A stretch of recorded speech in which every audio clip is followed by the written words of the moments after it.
The green hell tried to kill me once, but I didn't give up and I came back the next day. Here's what happened on the last weekend of the 2025 4-hour Nürburgring Endurance Series.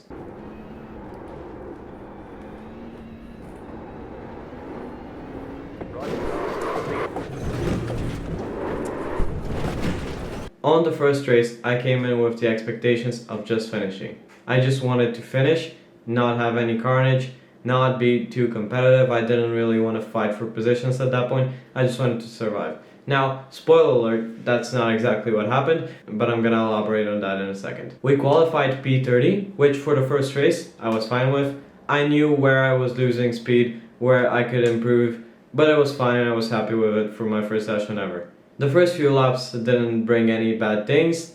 I just did my thing, avoided carnage, but just before my first pit stop, on the last few turns before the finish line straight, I started fighting with another car. They were trying to push me on the last corners, which it's impossible to let someone pass by.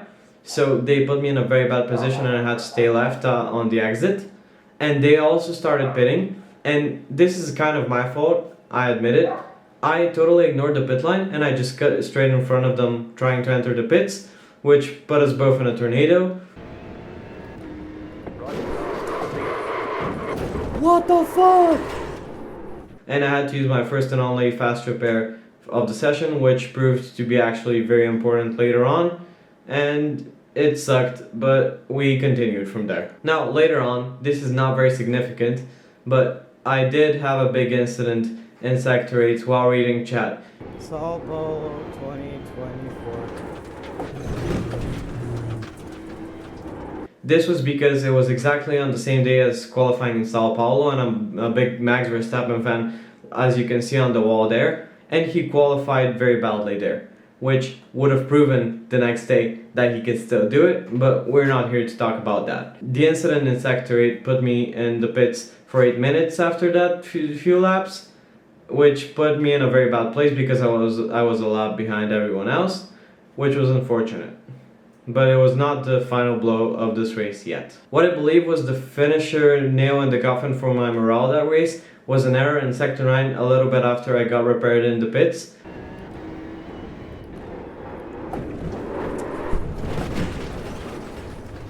I got distracted again and I was also tired because it was late at that point. It was my first ever 4-hour race.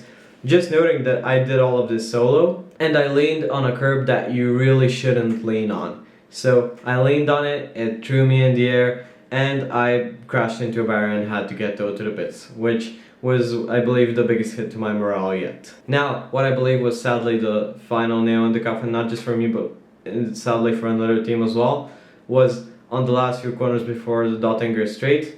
I braked way too late than I should have in the sequence of the corners where you go full out.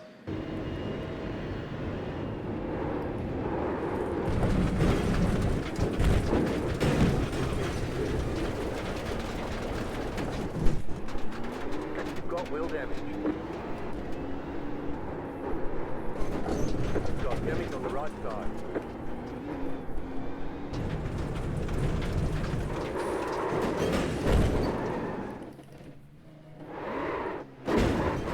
Black flag. You have to drive through the pits without stopping.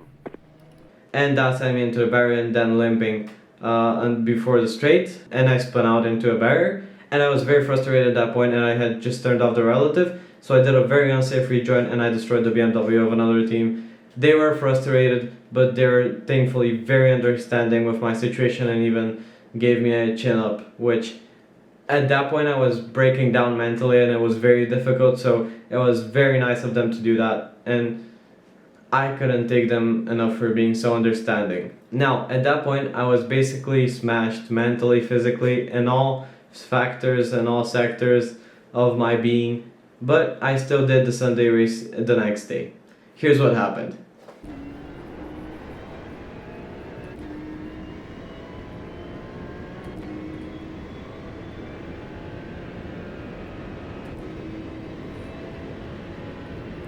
.802, that's like 3 seconds better than yesterday's lap. Now, Sunday actually came with a redemption arc within the redemption arc, which is pretty exciting. We qualified 25th with a significant 3-second improvement in our pace in qualifying over the first race, which I am definitely happy with. I'm still improving my lap times, but it's definitely better than before. Now, on the first lap, there was tons of carnage. I somehow managed to avoid all of that, but still spin out and crash on lap 1.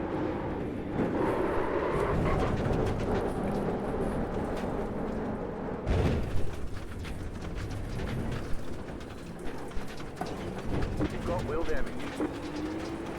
Which cost me my fast repair again, which thankfully was not that important this time, but it was still unfortunate. That sent us into the pits with a tow, and I got my repair done and I came out, which was basically mostly not a problem for the race. What was a problem though, in a move of the universe being against me, my iRacing client started bugging and slowing down. 60 FPS, 50 FPS, 40 FPS, 30 FPS, and I was panicking. I even turned off my stream because I thought OBS was freaking around, but at one point on the straight I managed to turn on Task Manager and see my system was not stressed at all. It was an iRacing issue. So I had to lose 40 seconds in the pits to restart iRacing and start the stream in the meanwhile and tell people I'm still live, because nobody really knew I was still live. And in another move of the universe being against me, a BMW that had lapped us was trying to get through on, I believe, sector 5 or 6. I'm not sure, I'm going to show a clip in a second. And I tried to let him through and went on the grass a bit and took one incident point for off track. And he still somehow managed to rear-end us and give me wheel damage and damage to my car's body, which had to get us in the pits for another 2 minutes, which was pretty annoying, but I actually managed to make an excellent comeback. But first of all, see the clip. Left side. Keep to the right. Clear on the left. You've got wheel damage. Amazing. Fucking dumbass. Now, in the end, I actually did my pit strategy very, very well. I was able to squeeze fuel until the last lap every single time and came into the pits with maximized tires and with 0 fuel left. So that, in combination with a few smart overtakes and just keeping good pace, got us from P41 to P17 in the span of 2 hours. Guys, we're crossing the finish line. 3, 2, 1. Yes! There's the flag. It's over. Now, I'm very happy with P17 out of 70 something drivers. That was absolutely a great comeback for me. I felt really good at that point and I had learned a lot from the sessions. So here's the wrap up. Essentially, both races were crazy. They definitely tested me in many more ways than one. My endurance, my physical strength, especially with my legs, because I had never had such long sessions and my legs were just hurting. After all, I'm using G29 pedals. You have to be an Olympic bodybuilder to be able to use the G29 pedals properly, if you know what I mean.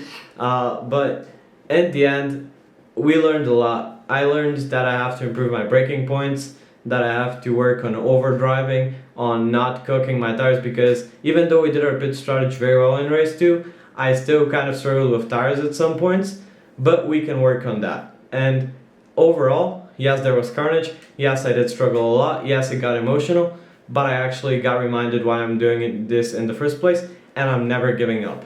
So I have a few messages to you guys. Don't give up, keep pushing, and thank you a lot for supporting me through this journey. Thank you for being patient with me with the inconsistent schedules on the streams and everything. School has been very, very stressful for me recently, and I've just been trying to balance 500 worlds at once. So I do hope you understand, and thank you so much for supporting me. I'm working on my branding, I'm working on a more consistent schedule. I'll keep pushing, I'll keep fighting, I'll keep doing content, and I'll not let you guys down. Thanks for watching, thanks for supporting. Like, subscribe, share my journey, go to my Instagram, follow me there, that's really important for sponsorships. I'm about to start doing reels on Instagram as well. And see you guys later. See ya.